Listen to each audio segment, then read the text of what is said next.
Genesis 18. Magandang balita Biblia. Ipinangako ang pagsilang ni Isaac. Nagpakita si Yahweh kay Abraham sa may tabi ng mga sagradong puno ni Mamre. Nooy kainitan ng araw at nakaupo siya sa pintuan ng kanyang tolda. Walang ano-ano'y may nakita siyang tatlong lalaking nakatayo sa di kalayuan. Patakbo niyang sinalubong ang mga ito, at sa kanila'y yumuko ng halos sayad sa lupa ang mukha, at sinabi, "Mga Ginoo, kung inyong mamarapatin, tumuloy po muna kayo sa amin. Magpahinga muna kayo rito sa lilim ng puno, at ikukuha ko kayo ng tubig na panghugas sa inyong mga paa. Ipaghahanda ko na rin kayo ng makakain para lumakas kayo bago kayo maglakbay. Ikinagagalak ko kayong paglingkuran, habang naririto kayo sa amin." Sila'y tumugon, "Salamat, ikaw ang masusunod." Dali-daling pumasok sa tolda si Abraham at sinabi kay Sarah, "Dali, kumuha ka ng 3 takal ng magandang harina, at gumawa ka ng tinapay." Pumili naman si Abraham ng isang matabang guya mula sa kawan, at ipinaluto kaagad sa isang alipin.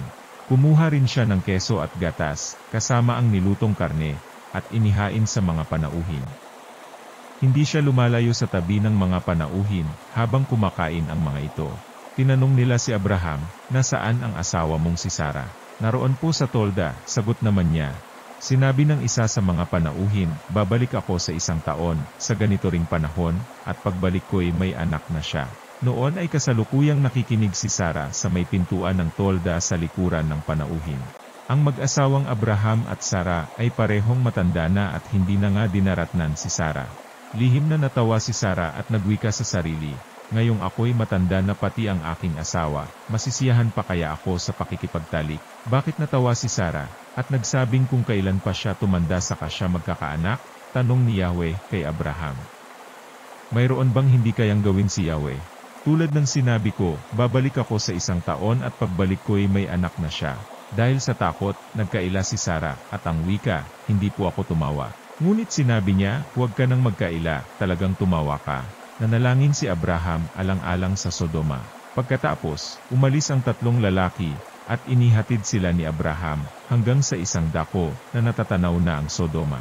Sinabi ni Yahweh, "Hindi ko dapat ilihim kay Abraham ang aking gagawin, sapagkat pinili ko siya, upang maging ama ng isang malaki, at makapangyarihang bansa. Sa pamamagitan niya, ang lahat ng mga bansa sa daigdig ay aking pagpapalain.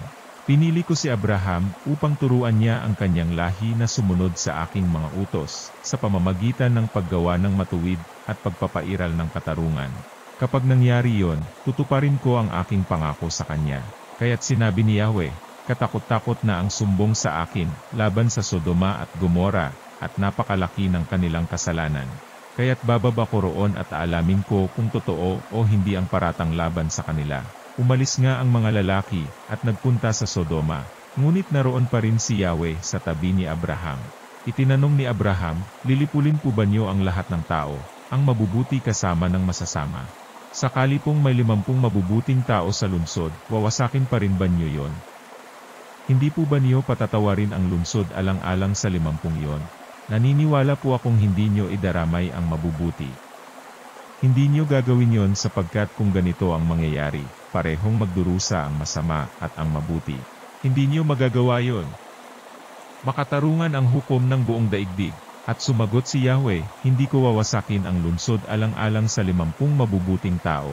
Ipagpaumanhin po ninyo ang aking kapangahasan." Wika ni Abraham, "Wala po akong karapatang magsalita sa inyo, sapagkat ako'y isang hamak na tao lamang. 28 kung wala pong 50, at 45 lamang ang mabubuti, wawasakin pa rin ba ninyo ang lungsod?" Hindi ko wawasakin alang-alang sa 45 iyon, tugon ni Yahweh. Nagtanong muli si Abraham, "Kung 40 lamang, hindi ko wawasakin ang lungsod alang-alang sa 40 iyon," tugon sa kanya.